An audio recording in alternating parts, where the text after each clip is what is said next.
j'ai grandi dans une famille catholique, donc étant petite, j'ai toujours entretenu une relation personnelle avec Jésus. J'aimais beaucoup prier, mais en classe de 5e, on a déménagé dans une ville de région parisienne, et là tout a changé. En fait, la religion est devenue quelque chose qu'il fallait faire pour rentrer dans un moule. C'était une étiquette, et finalement croire en Dieu n'était plus source de joie, mais c'était vraiment quelque chose pour rentrer dans un moule, pour devenir quelqu'un.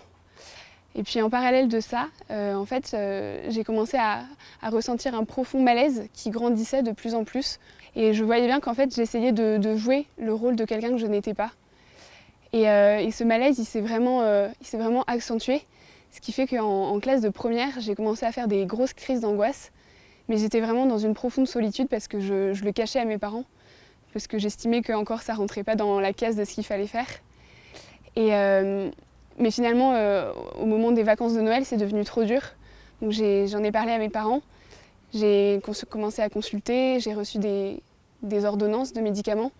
Et puis ça passait toujours pas.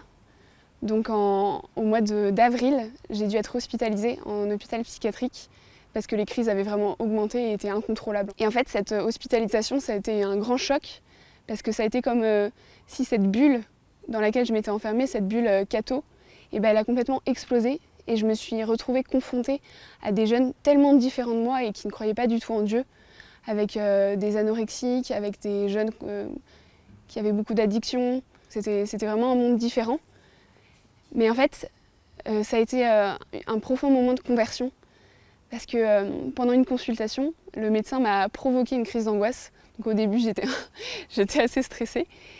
Et en fait, pendant que je vivais l'angoisse, et en fait, j'ai ressenti comme la main de Dieu qui venait me rattraper. Alors que j'avais l'impression, pendant ces angoisses, en fait, de tomber sans fin, j'ai senti la main du Père qui venait me rattraper. Et ça a été une grande certitude. Et voilà, et pendant une consultation, finalement, j'ai ressenti la présence de Dieu. Avec le recul, je me rends compte que en fait, cette hospitalisation qui a été très dure sur le moment, ça a été un moment incroyable. Enfin, ça a vraiment été un tournant dans ma vie et dans ma relation avec le Christ. Parce que le Christ est vraiment devenu quelqu'un pour moi. Et je suis revenue un peu à ma foi d'enfant en fait, à ma foi où Jésus était une personne pour moi. Et j'ai arrêté de le faire juste parce qu'il fallait le faire. Aujourd'hui, mes angoisses continuent, ne se sont pas arrêtées complètement. Mais je le vis vraiment différemment parce que je sens la présence de Dieu qui est là. Et sa main me rassure. Et en fait, j'ai même la certitude que c'est par cette faiblesse, c'est par cette blessure, cette plaie ouverte des angoisses que le Christ est passé pour venir me rejoindre, qu'il est venu, qu'il est entré pour vraiment venir à ma rencontre. Du coup, le Christ pour moi, c'est ce que mon cœur désire le plus, c'est ce pourquoi je suis faite, c'est ce vers quoi je tends.